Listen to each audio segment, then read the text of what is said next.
ということで皆様おはようございます。ご視聴ありがとうございます。今私はコソボのプリシュティナ国際空港にホテルをね今チェックアウトして到着しました。配車アプリで来たんですけど、これからですね前回説明した通りですねポーランドのクラクフという街に移動していきます。今回の動画はポーランドのクラクフに移動して滞在の様子をちょっとメインで1本でですねお届けしようと思っております。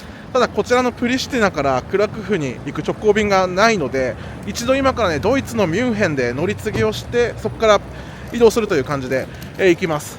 今回ねコソボに関して行きは北マケドニアから国境のバスでですね陸路で入ったんですけど、出国は空港ですねエアラインで出てきますんで、初めて来ましたコソボの唯一の空港ですね、プリシュティナ国際空港。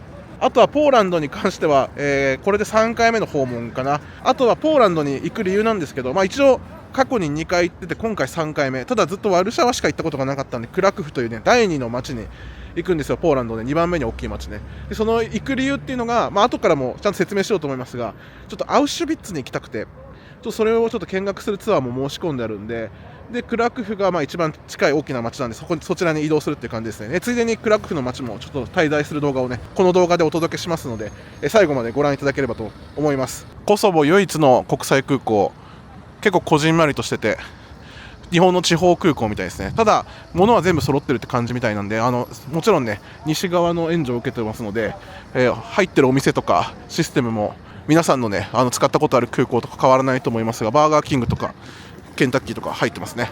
はい。今回移動に関してはちょっとサクッとまとめてちゃちゃっと終わらせるつもりなんで、がっつりその移動レビューみたいなのではないんですが、いつも通りチェックインして、で一応プライオリティパスで使えるラウンジあるのかな、ラウンジ行ってで乗り継ぎしてミュンヘンで、ミュンヘンは一応入国ですね、そこで EU のねでしてもう3時間4時間後にもすぐにクラクフ行きの飛行機に乗りますので、今回ね全部ルフトハンザで取っております。でルフトハンザなんですけど、こちらの、コソボプリシュティナから、ミュンヘンまでは、ユーロウィングスっていうちょっと違う航空会社、コードシェア便になってますけどね、 LCC かな、はい、それの、オンラインチェックインもしてあるので、それでそのまま荷物はダイレクトにクラクフに届くという感じだと思います。はい、説明は以上です。では淡々と行きましょう。とりあえずホテルの朝ごはんを食べる時間がなかったんで、そのままチェックアウトして出てきたんで、ラウンジで食べれたらいいですね。最悪カフェかなんかでちょっと朝ごはん食べたいです。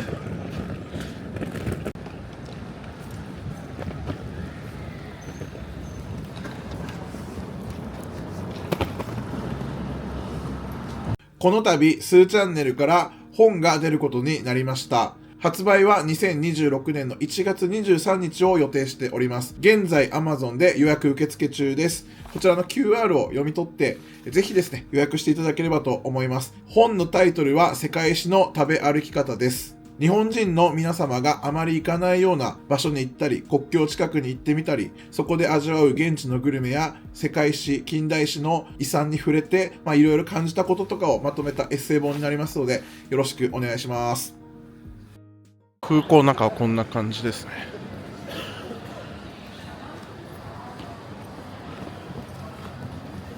一応ルフトハンザで予約してるんですけど、スターラゴールド使えるはずですが優先レーンなくて、全部ごちゃ混ぜの航空会社、全部一色単にチェックインの感じですね。スイス航空だけ分けられてましたね。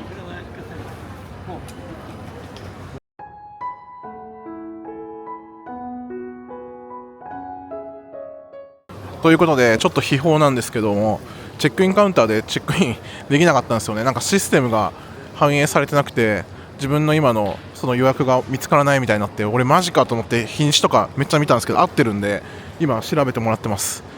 怖いよね、こういうの起きると。とりあえず指示に従ってもう5分後にもう一回来てくれって言われたんで行きます。今対応してもらってるんですけどエラーで全然表示されないらしいです。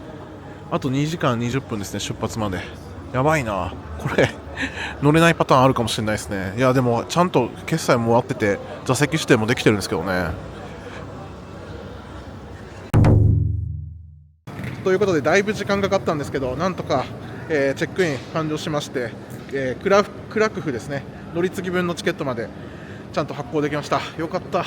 ちゃんとね ANA のマイレージ番号も書いてあるし、問題ないですね。で荷物はダイレクトでクラクフまで行くんで途中ピックアップもなくてミュンヘンで、EU 入国と乗り継ぎをすればいいだけですね。やばいと思いました。あと1時間半しかないからね。システムがねちょっとなんかおかしいみたいで、そうまずいんじゃないかなと思ったんですよね、時間的に。いや、よかったよかった。はい、とりあえず今から、出国したいと思います。ということで保安検査とコソボ出国終わりました。出国はねスタンプないみたいですね。押されなかった。てか多分みんな押してないですね。わかんないよね、来てみないと。とりあえず今こちら制限エリアで免税店があるんですが、ラウンジ行きましょう。あとね60分1時間ぐらいですかね。あとねタバコ吸う場所ありますわ。こちらが唯一のラウンジですね。ラウンジ1702っていうところですね。で奥が外タバコ吸えるようになってます。ということでラウンジ入りました。プライオリティパスではね入れないみたいですね。ドラゴンパスとあと、航空会社のビジネスクラスか上級会員の人なんで、ルフトハンザの便で取ってるんで NH ゴールドSFC がね使えました。あとドラゴンパスもトリップ .com の、一応ねダイヤモンドプラスメンバーなんでそれでも入れるんですけど、で今食べ物はねホットミールとかなくて、ただなんかめっちゃうまそうなクロワッサンとサンドイッチですね。あとすごいと思ったのがレッドブル飲み放題です。はいお酒はあそこになんかありますけど、であと冷蔵庫にビールが何本かあります。だからレッドブル飲み放題は今までの長い経験の中でラウンジではなかったですね。ちょっとお腹空いたんで食べますわ。多分機内食ないと思うんで、じゃあちょっと今日も長旅なんでレッドブルで乾杯。いくら美味しそうでもちょっともうパン飽きてきてるな。米食べたいですね。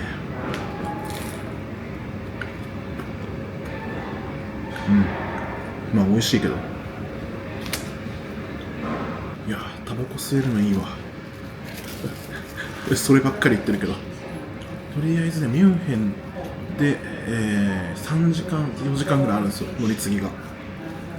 いよいよ物価の高いエリアに戻ってしまいますけど、そこからまた1時間ぐらいでクラクフなんで、夕方にはもうクラクフに着くんでちゃちゃっとホテルに移動してね、行こうと思います。はい、いやちょっとチェックインがあそこまで手こずるとは思わなかったんでビビりましたけど、ルフトハンザの統一便で取ってるんですけど、乗るのがこの今からの便がユーロウィングスっていうエアラインなんでコードシェアなんですけどね、それでもちょっとシステムがおかしかったみたいで、こういうのあるんですよ海外で。だから結構ね大変ですよ、そういうもしシステムエラーとかで弾かれると。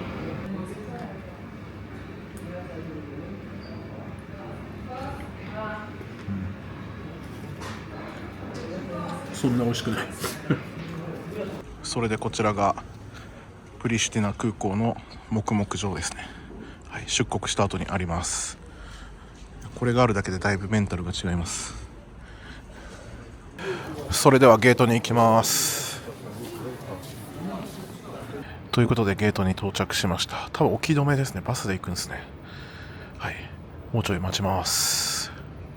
今来ましたね。これですね。ルフトハンザとコードシェア便。それでは搭乗が始まりましたんで乗っていきます。まずはミュンヘンまで。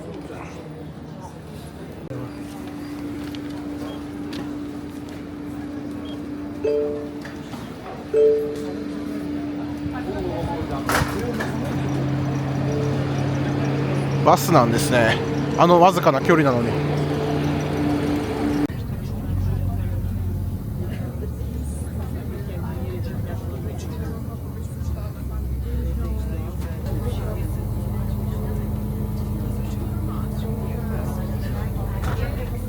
それでは乗ってきます。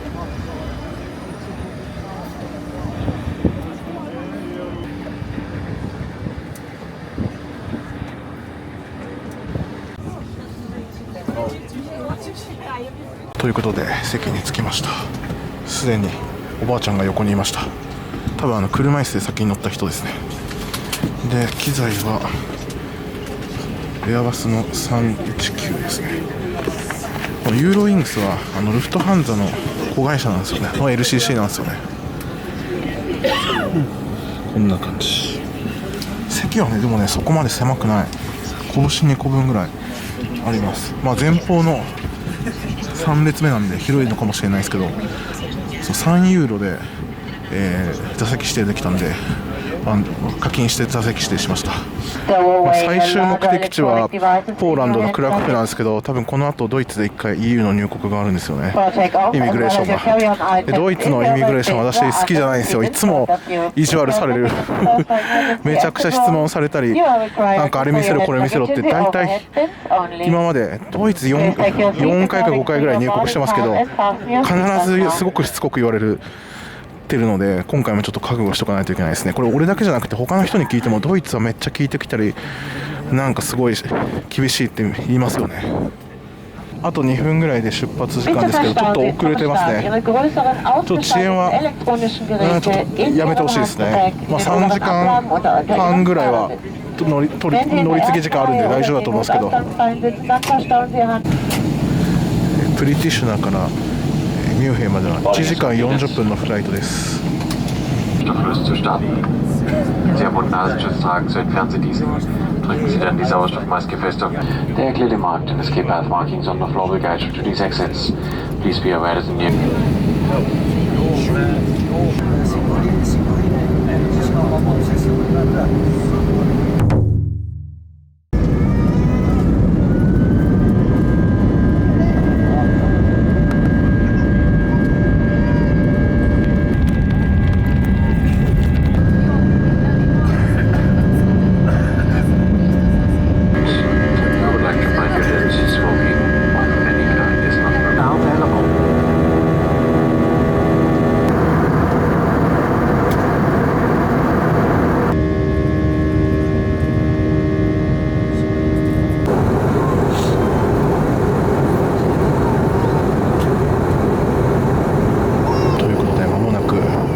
到着です。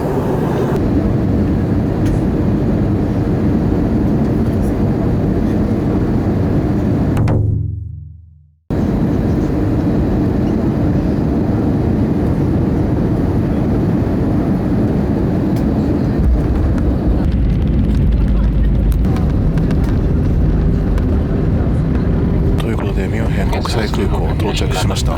定刻よりね15分ぐらい到着だったんで、ちょっと余裕がありそうです。このままトランスファーで、EU に入ってからそのまま行けるのか、一回外に出るのかちょっと分かんないですけど、荷物はダイレクトなんでいいと思いますが、ちょっとなるべく急ぎたいと思います。ミュンヘンの空港も大きいですからね。アジアとの直行便も結構あって、 ANA も東京から直行便ありますよね。あとさっき TG とかシンガポール航空も見えました。はい、とりあえず置き止めでまたバスですね。ちょっと急いで行きたいところですけど、ドイツのイミグレーション嫌だな、受けたくないですね。過去散々厳しく言われた記憶があるんで。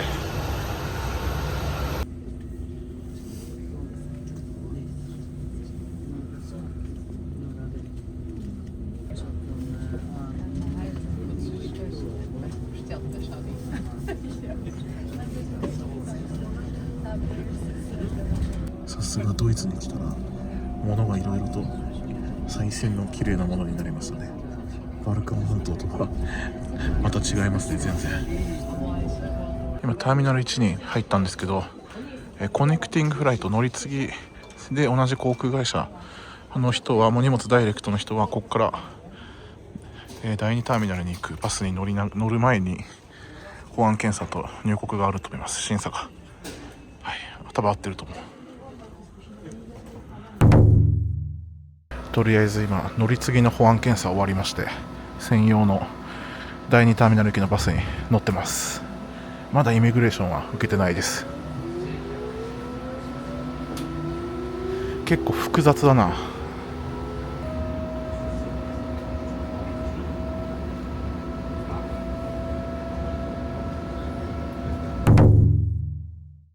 ということで今入国審査終わりました。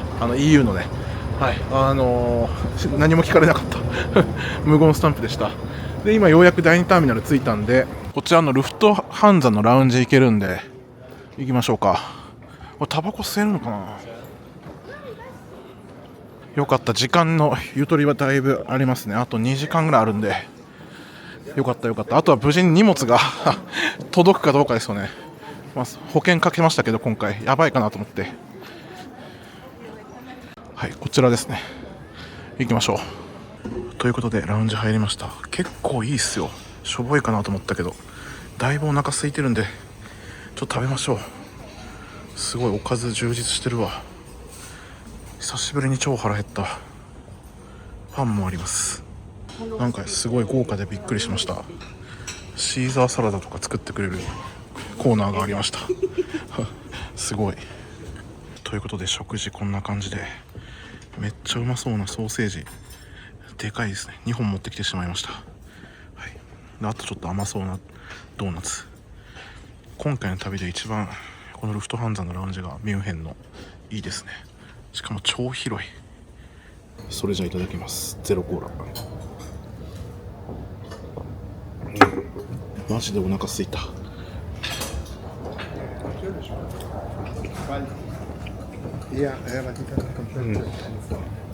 美味しい。まあ、ドイツには今回街には行かないんで乗り継ぎだけなんで、このソーセージが食べれればもういいです。あ、飯うまいわ。よかった。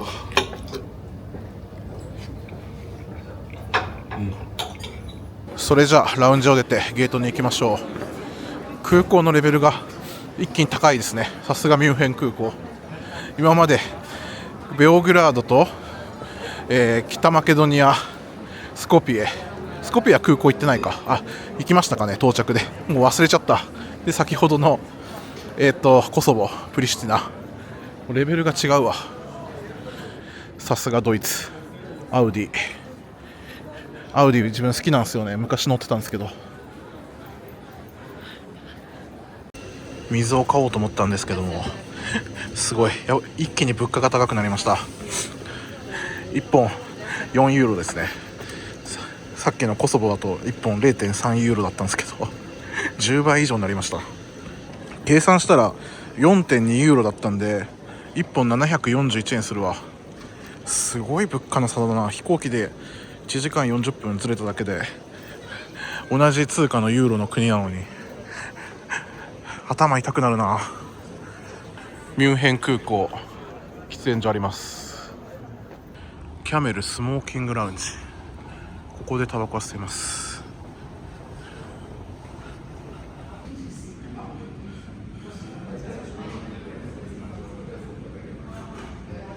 今ちょうど到着しました。なんか20分ぐらい遅延の連絡が来ましたね。ルフトハンザの320かな、ヤバさん。これでポーランドクラクフまで行きます。ということで30分ぐらい遅れて今搭乗が開始しました。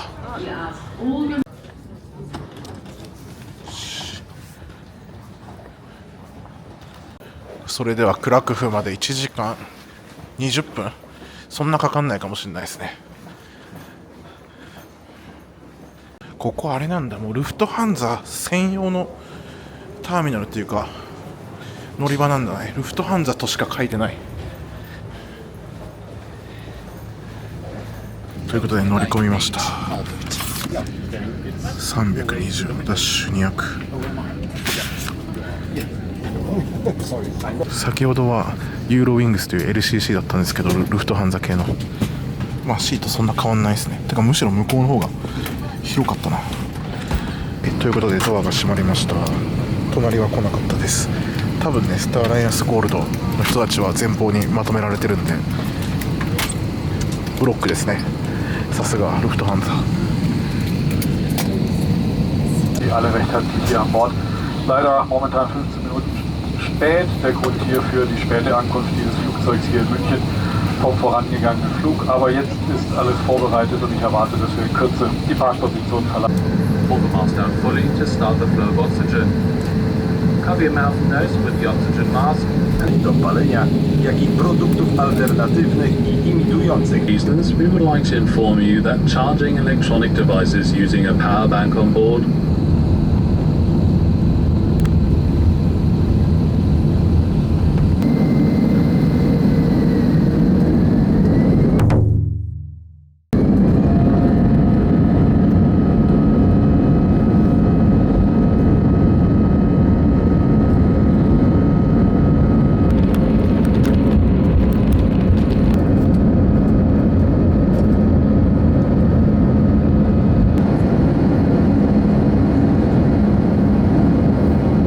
機内サービスはお水だけでした。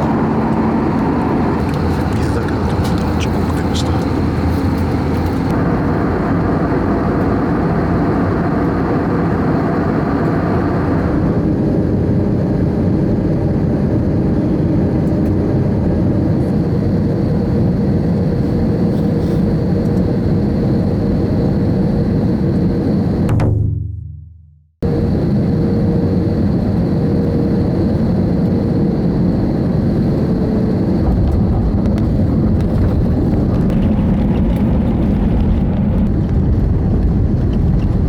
定刻より2、30分ぐらい遅れて到着でした。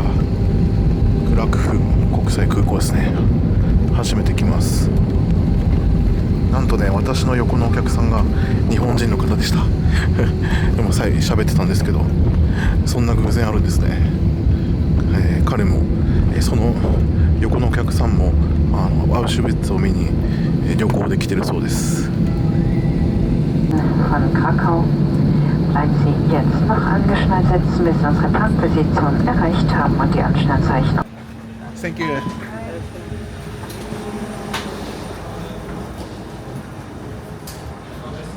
ということでクラクフ到着しました。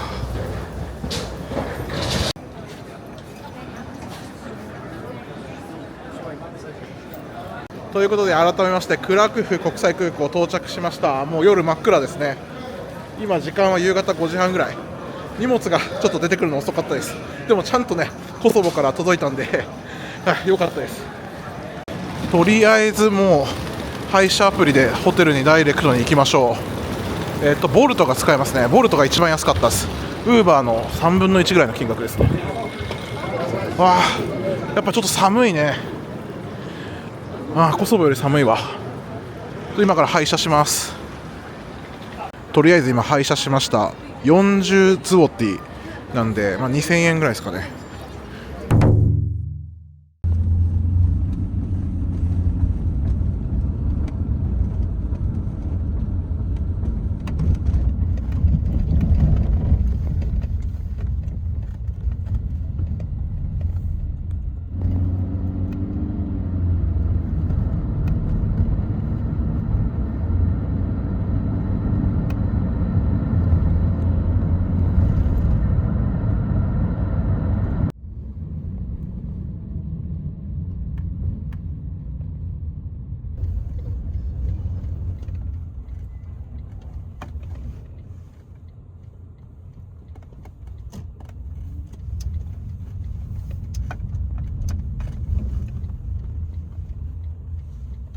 ということで空港から30分ぐらいで到着できました。今回泊まるホテルが IHG のホリデーインクラクフシティセンターかな。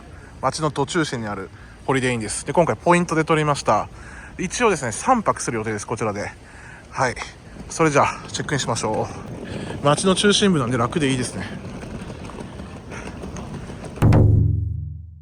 ということでチェックインできました。一応ねプラチナメンバーということでアップグレードしてくれたみたいなんですが、このね227なんだけど部屋どうしてもこれ7に見えないんだよね。むずいよね。とりあえず部屋に入ってからちょっと飯行きましょうか。全然2階に部屋がなくて、自分のなんか3階に222から229で続きがあるんですよね。いや知らねえよ、ほんと分かりにくい。ヨーロッパの3階だと思わないよね。2階だよね普通。これ200番台だったらなんでこのわずか数部屋だけ3階なんだよ。結構この荷物持って移動してる時にこれに引っかかるとイライラしますよね。しかも階段だし、もう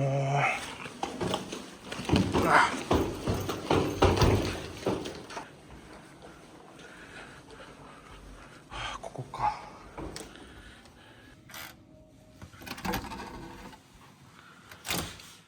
ということで部屋入りました。めっちゃ広いわ。ホリデーインの中で今までの中で一番広いかもしれない。そんなに高いホテルじゃないんですけど、なんかシャンデリアみたいなのもある。ちょっと喉が枯れててあんま今声出ないんですけど、はいはい、こんな感じ。いいっすね。ちゃんとウェルカムフルーツとか置いてあるわ。でテレビ、デスクでかくていいっすね。と水もあります。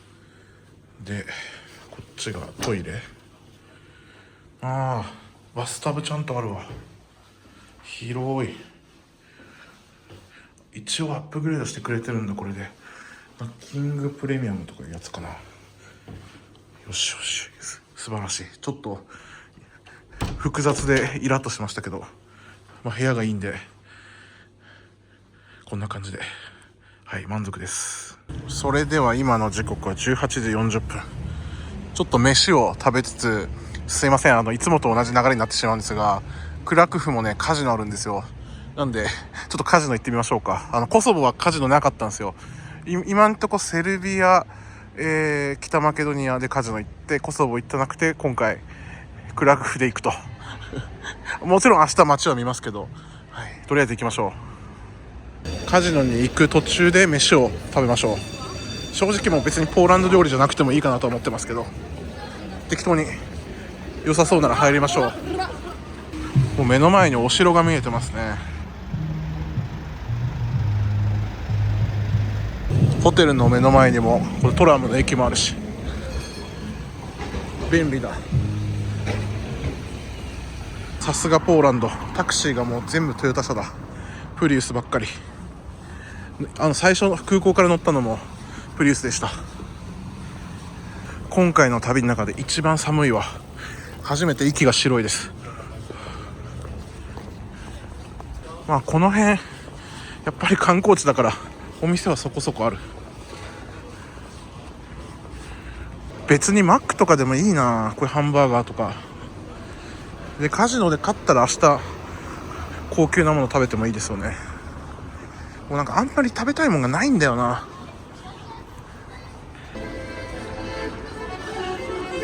夜の街がめっちゃ綺麗。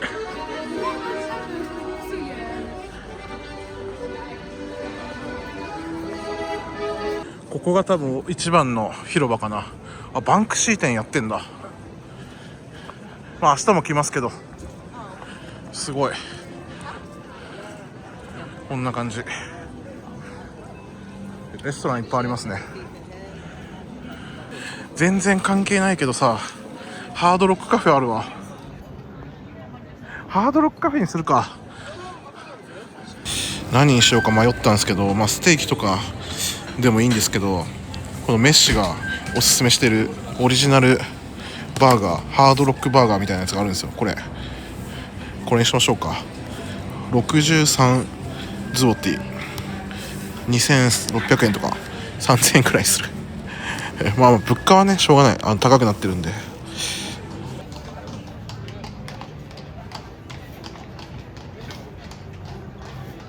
これめちゃくちゃあったかいです。世界中どこに行ってもね、どの観光地でも大体あるハードロックカフェにここクラクフついてすぐに入るってところが面白いですよ。選択肢がもう自分の中のあれが少なすぎる。ささっと食べて出たいので、あんまなんかちゃんとしたとこ行くと時間かかるじゃないですか。だから今日はここにしときます。ということで、男は黙ってハードロックバーガーいつぶりだろう、ハードロックカフェ入るの。グアムぶりかな。いや、どっかで入った気がするな。まだ東京では入ってないんですよね。まさかポーランド第2の都市クラクフで入るとは。すごいボリュームだ。それじゃいただきます。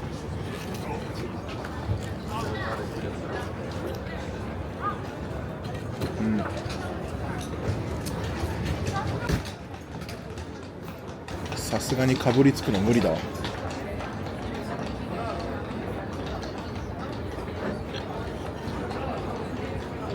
結構普通にうまそう。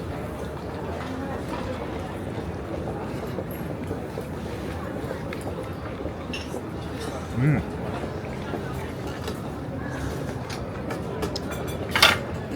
普通に超うまい。ハンバーグがめっちゃうまいわ。こんなに肉々しいとは思わなかった。普通にうまいですね。よかったよかった。もうこれで大満足だ今日は。とりあえずこれ食べてカジノ行きましょう。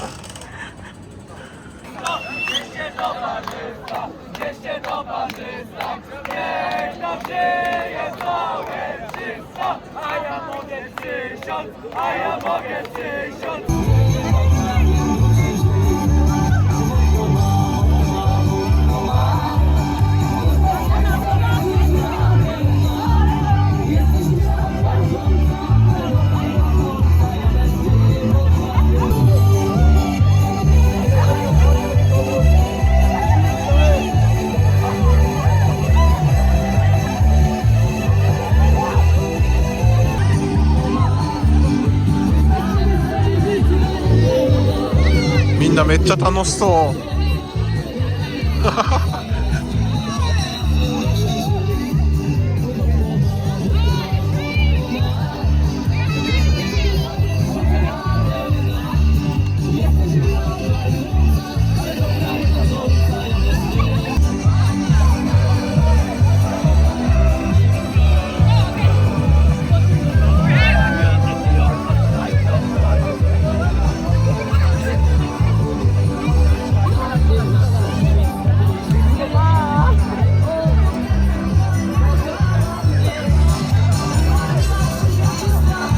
マジで平和ですね。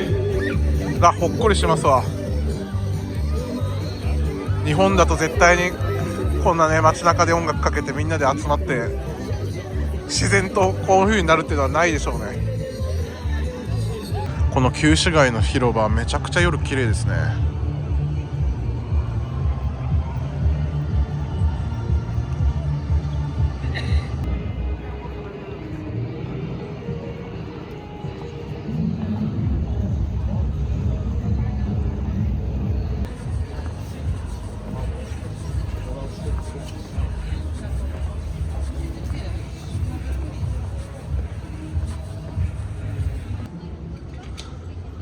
すごい白馬が揃ってます。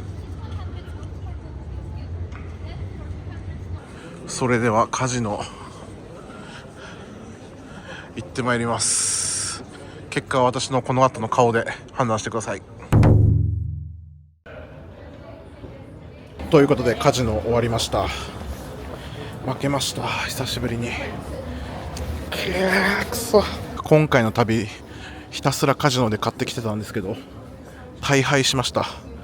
ポーランドね相性いいと思ってたんだけどな。500ユーロ負けました。とりあえずおとなしくホテルに戻ります。寒いわ。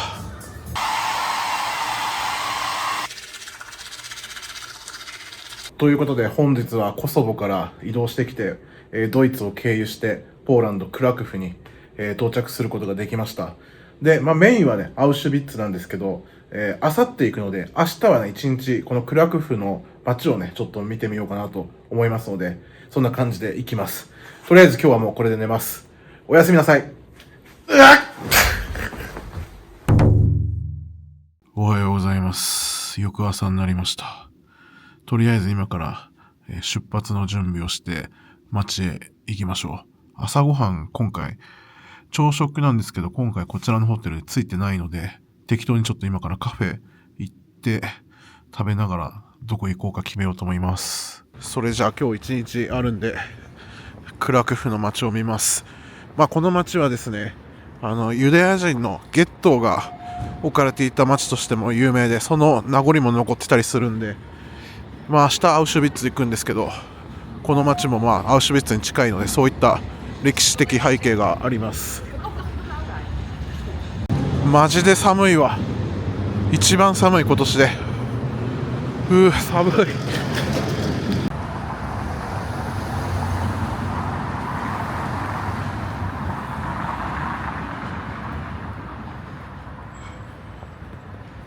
ちょっとここの適当なカフェ&ベーカリー入りましょうか。寒すぎる。座って食べる場所がなかったんで、持ち帰りのお店だったんで、ちょっと違うカフェ行きます。この辺のカフェに入りましょう。ここだ。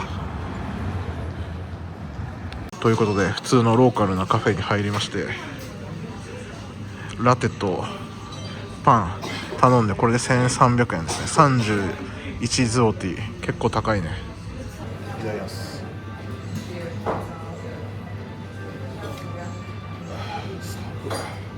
クロワッサンサンド。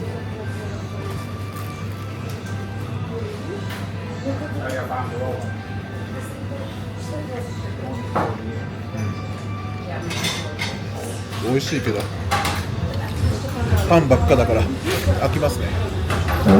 とりあえずちょっとどういう風に動くか決めたいと思います。そんなになんか動きたくないですね、正直言うと。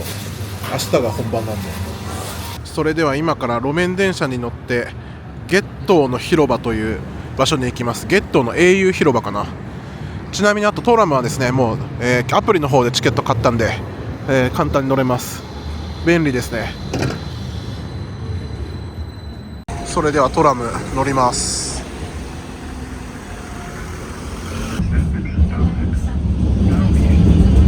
すごい綺麗なトラムですね。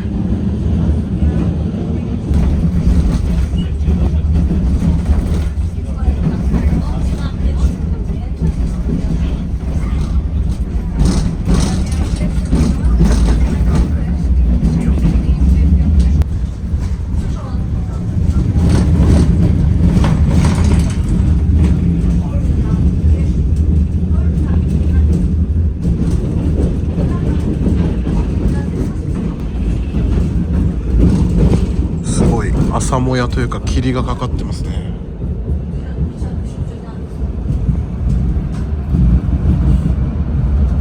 ちょうどこの駅の目の前がですね、ゲットーの英雄広場ということで、ここなんですよ、来たかったの。すごい霧だな。この広場結構有名で、教科書とかにももしかしたら載ってるレベルの場所なんですけど、これ椅子が置いてありますよね。ここ各地から連れてこられたユダヤ人がまとめられて住まわされていたゲットーの中の広場です。こうやってツアーの人も来てますけど、すごいよね。迫力がすごいある。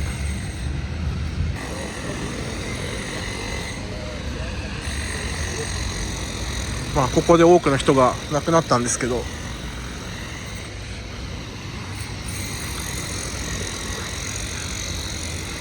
すごいね。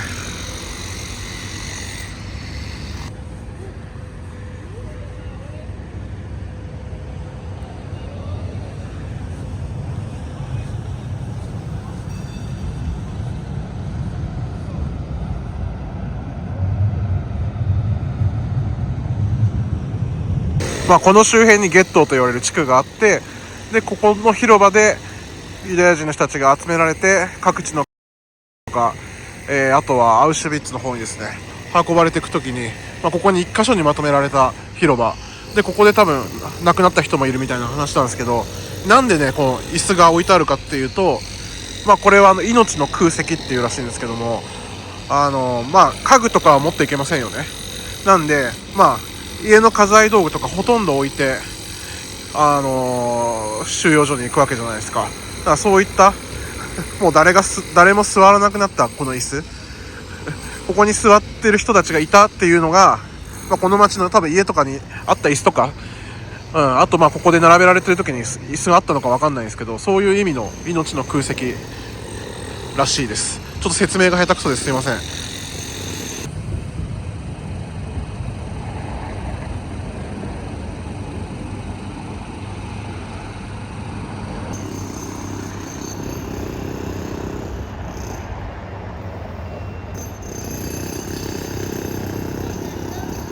この資料を読むと1941年から43年の間にこちらのクラクフのゲットーから、何千人というユダヤ人が、集められてゲットーに住まわされて、で行ったり、あと、しまったということで、ここの建物の上に1941と1943って書いてあるみたいですね。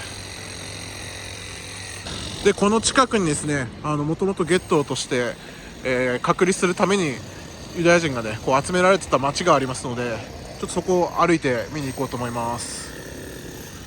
すいません、ちょっと工事の音がうるさいと思いますが、私ね大体いつも工事してんだよね。地面をダダダダダってやるやつをどこ行っても俺が撮影してる時はやってるんですよ。それで、ゲットーは知ってると思うんですよ。皆さんも授業で習ったりすると思うんで。ただ別にクラクフだけにあるわけじゃなくて、ナチスが支配してたエリアであれば割とあったりするんですよ。だからドイツにもあるし、ポーランドにもあるし、いろんなとこにあるんですけど、一番このユダヤ人の数が多かったのがポーランドで、一番ね、アウシュビッツとかもそうですけど有名なんでっていうことがあるんですけど、この英雄の広場から歩いて5分ぐらいの場所にまだその壁が残ってるところがあるんですよ。その囲われてね、生活してたんで、ユダヤ人の人たちが。この辺は普通のもう一般の住宅でパン屋さんとかあるんですけど、なんか妙に雰囲気がありますよね。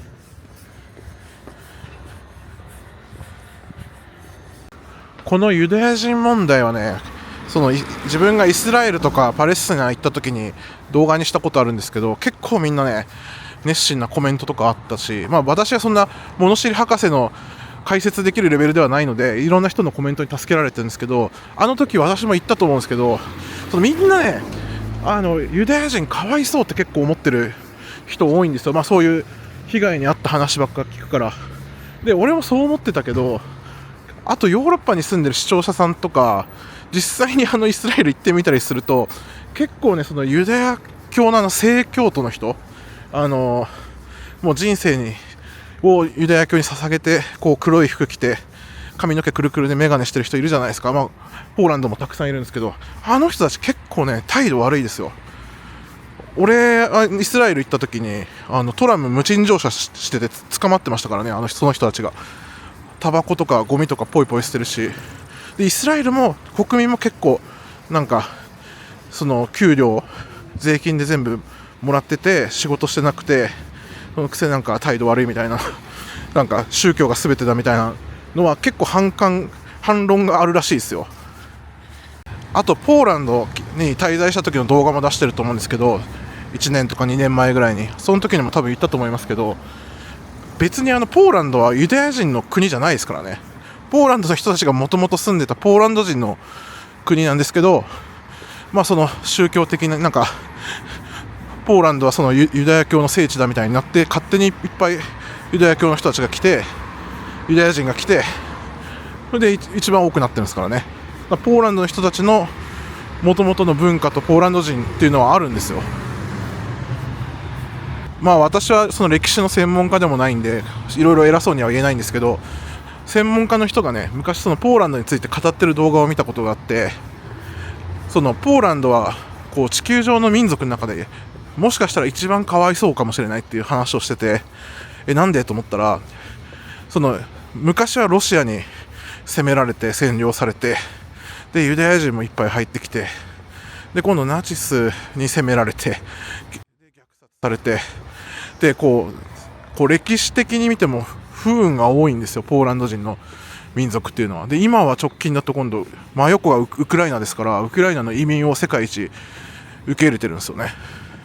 だからその一番かわいそうなのはポーランドじゃないかっていう話を聞いて、確かにと思いました。この霧がすごい雰囲気を増してる気がする。この辺全然普通ですけどね。ありました。この壁ですね。これがゲットーの一部ですよ。今も残ってる。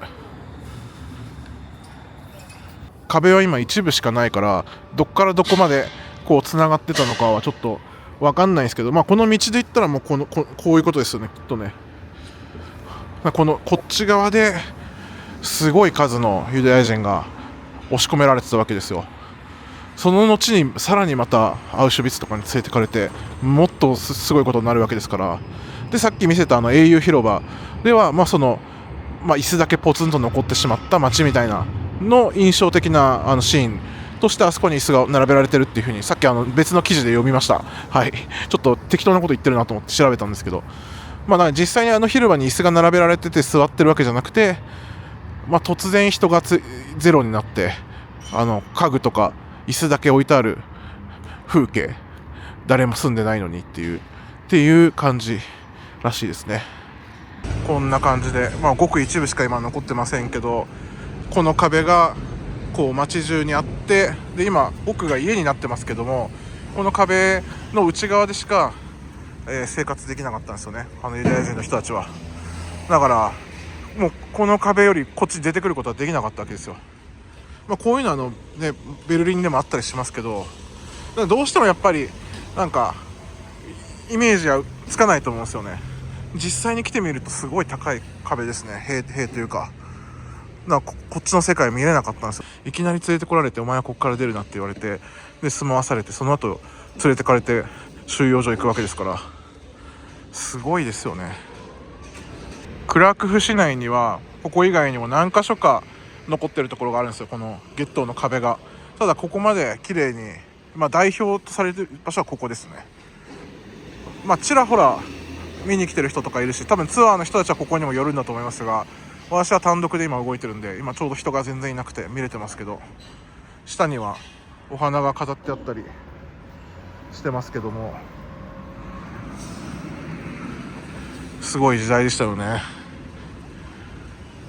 これ見てもらうと分かると思うんですけど、この上の部分がこう丸くなってますよね。丸いっていうかアーチ状になってる。これはユダヤ教のお墓の、形と一緒というか、同じ意味っていうので、もう中お墓ですよっていうことですよね。もう入ったら、だからすごい意味だなと思います。ここ以外にもね、たくさんゲットー関連とか、あとユダヤ人関係の資料館とか博物館あるんですけど、自分が行きたいと思ってた博物館今日休みだったんですよね。まさかの木曜日休みで、また明日ツアーでがっつりアウシュビッツで見ますんで、内容がちょっと被っちゃうとあれなんで、クラクフの、一番来たかった英雄広場とこの壁、ゲットーの壁を見れたんで、ちょっとこれぐらいにしておきましょう。で今から街の方に行って、昨日も夜行きましたけど、広場とか辺見に行きましょうか。お城とか。それではトラムでお城まで一気に行っちゃいます。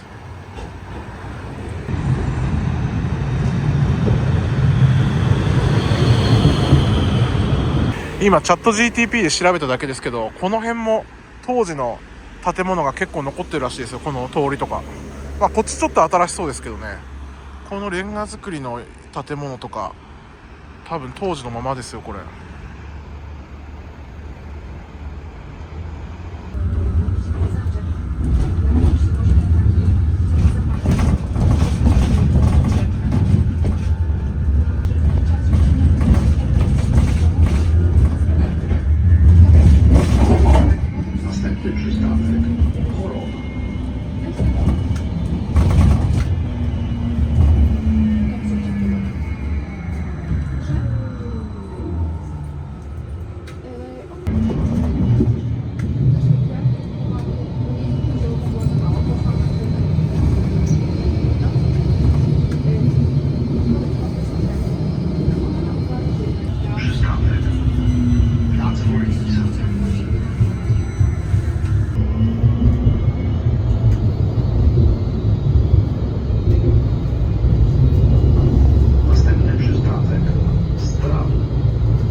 ということで到着しました。こちらがバベル城というお城ですね。見に行きましょう。このお城を起点にどっちの方向に都市があるか書いてあるんですけど、東京じゃなくて日本は京都ですね。 JP 京都って書いてあります。 KIOTO なんですね。清島なんですね。ちょっとデブにはきついんですけど、この超長い、坂を登っていきたいと思います。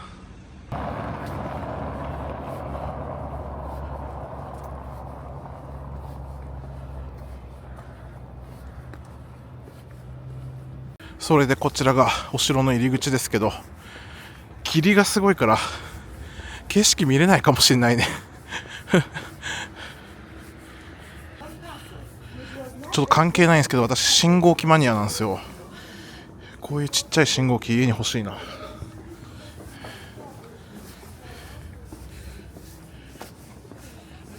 まあいろいろマップも丁寧にどういう風に回ったらいいよとか書いてあるんですけど、そっか、チケット代いるんだ。ちょっと上で買わないといけないですね。こっち側から見るとこの門がめっちゃ綺麗ですね。この紅葉してて素晴らしい。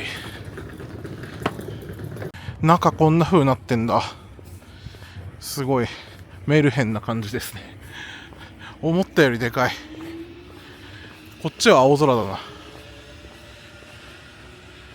ちょっとここがチケット売り場か。買いますか。で中の上まで登るのにチケットがいるってことかな。別に外から見るだけで全然いいけどな。今この料金表を見たらやっぱり城の中に入るのは無料で、多分、壁がある場所かな、そこに入るのに有料で、それ以外のとこ無料みたいな感じ書いてあるね。なんか買ってる人全然いないんだよね、チケット。なんでお城の中別に入るのは無料なんだ。さほど城に興味があるわけじゃないんで、近くまで行ってちょっとだけ入って終わりにしましょうか。こちらが城壁の上からの絶景ポイントがちょうど近くにありましたんで見てます。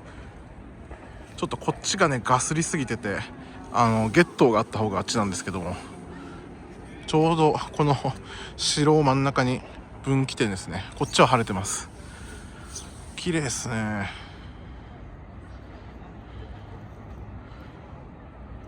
こんな感じでした。ここからが一番綺麗に見える気がする。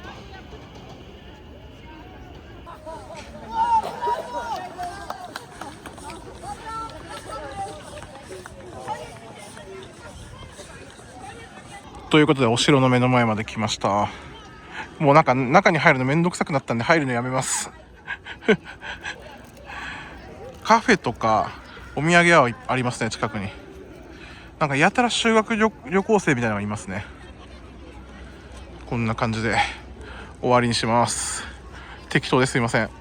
続きましてお城はこれで終わりにして、今からローカルの市場ファーマーズマーケットちょっと行ってみましょうか。ここから近いです。トラムで2駅ぐらいですかね。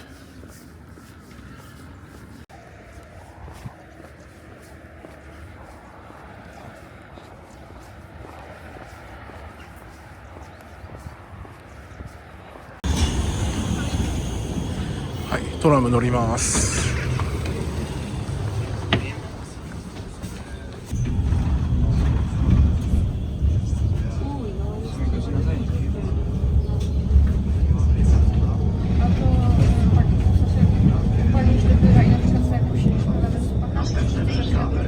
ということでこの辺ぐらいから市場、ローカルマーケットの方ですね。中央市場と違う方ですね。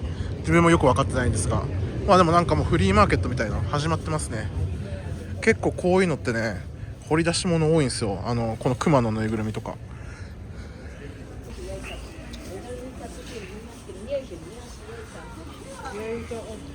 なんか美味しそうなものがあったら食べましょうか。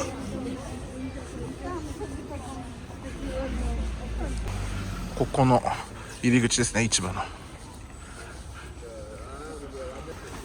いい雰囲気ですね。ちゃんとトイレもあるわ。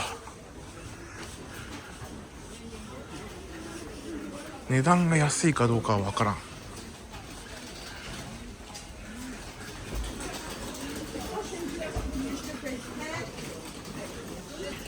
だいたい混んでるところが人気があるですよ。きっとこれハムとかチーズのお店ですね。すごい混んでる。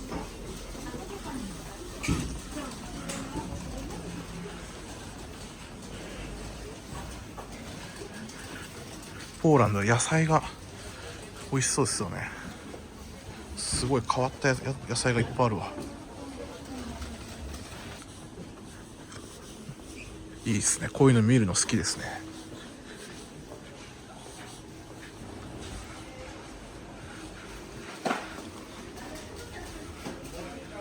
フルーツのお店ですね。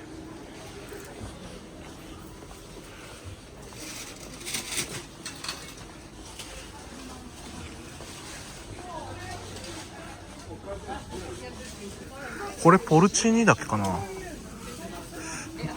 なんかちょっと読めないんだけど、違うかな。すげえうまそう、このラズベリーとか絶対新鮮ですよね。これ松茸かな。すげえな。買って帰れないのが残念ですよね。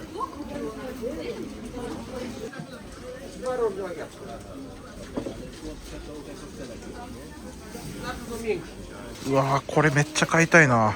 お店で絞ったばかりのオリーブオイル、これ絶対美味しいでしょ。買うか。これ絶対美味しいと思うんで買いますわ。2つ 250×2 だから持ち帰れるね。市場にあったコーヒー屋さんでちょっとコーヒー飲みましょう。カプチーノを頼みました。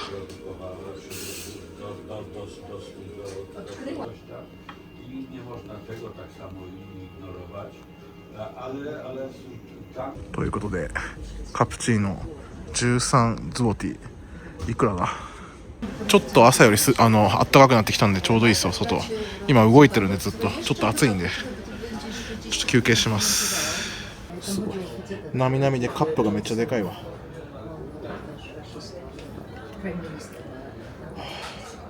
美味しい、あったかい。スタバに入るより全然こっちの方がいいな。俺はコーヒー美味しいですね、ポーランド。それでは市場を出ましてホテルの方向に戻る感じで歩いて行きましょう。で適当になんか美味しそうなものがあったら、飯を食いたいですね。非常に街は小さくてコンパクトなんで観光しやすいです。1日あればいいんじゃないかな。細かくいろいろ見てもざっくりしか見てないけどなんか結構もう満足度高いです。私はだいたい名所は行ったかなと思います。博物館系は行ってないけどね。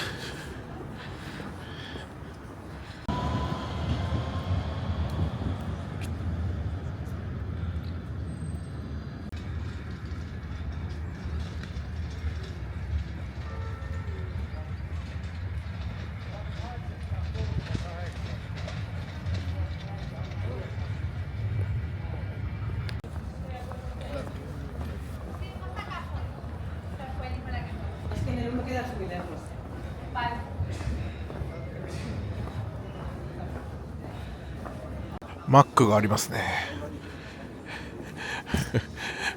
別に俺マックでもいいけどな。ポーランド料理がしっくりほんと来ないというかそんなに美味しくないと思うんですよね。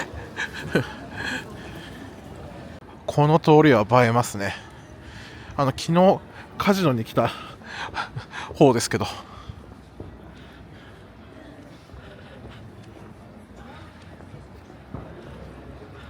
手袋を忘れましたね。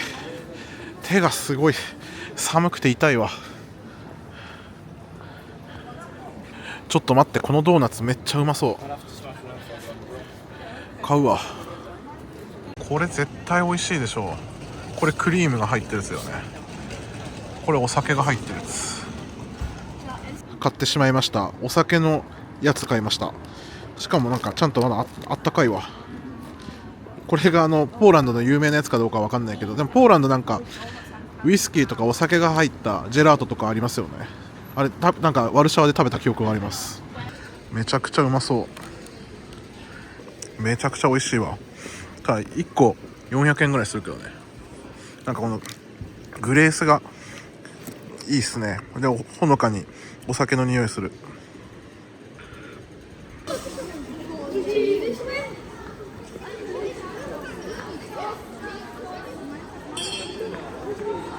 それでこちらが昨日夜歩いてた広場ですね。中央市場広場広場かな。まあ広場はすごいけど特にやることはないですよね。昨日は着いて早々ハードロックカフェをかましてしまったんで、チェーン店行ったら怒られそうかな。毎回思うけど別に怒られる筋合いはないよね。自分の金でやってんだし、好きなものを好きなタイミングで食べればいいんですけど、いちいち言う人もいますよね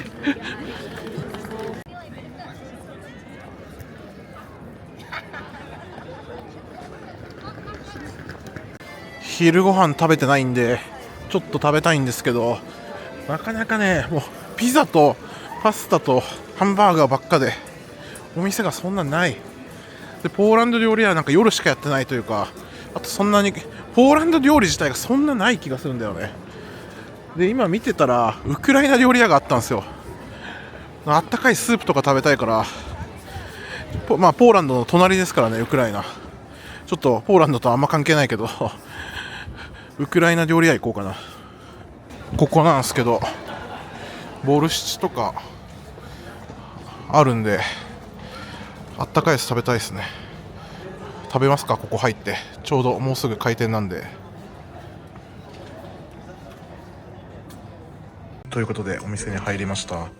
もう今オーダーしましたけど、ボルシチとキエフ風カツレツを頼みました。ということでボルシチすげえ久しぶりに食べるな。ポーランド風なのかな。もう一応ウクライナ料理屋だからちょっと分かんないけど、とにかくあったかいものが食べたかった。それじゃあいただきます。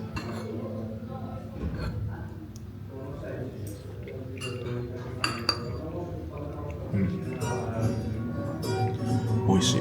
もうちょっとあったかい方がいいな。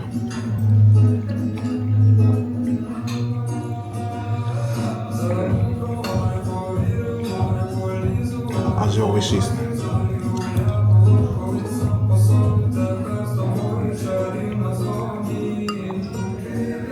久しぶりに食べると美味しいですね。あとちゃんと野菜もいっぱいあるんで、豆とかもうちょっとでも具が欲しかったかな。それでメインのカツレツですね。大量のブロッコリーです。これはポテトかブロッコリーか選べたんで、自分はブロッコリーにしました。いい感じですね。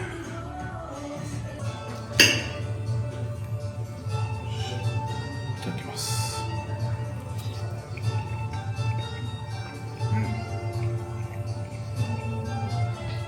これは揚げたてでうまい。久しぶりにキエフカツレツうまいです。中にね溶けたバターがいっぱい入ってるんですよね。これが美味しいです。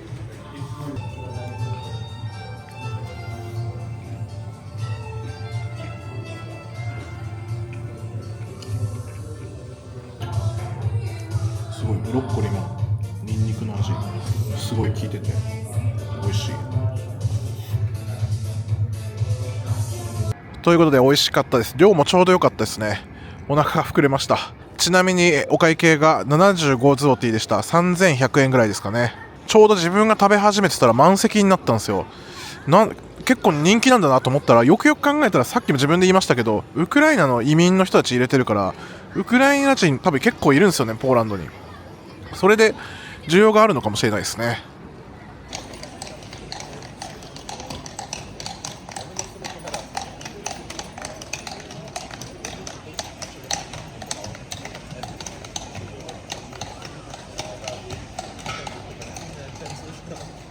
ということで今回の動画は一旦ここで区切ろうかと思います。コソボのプリシュティナから、ドイツを経由してポーランド・クラクフに到着して、ちょっと滞在の様子をまとめてお届けしましたけど、次回ですね、今回私がこちらのクラクフに来た最大の目的であるアウシュビッツに行く動画をですね、お届けすると思いますので、引き続き見ていただければと思います。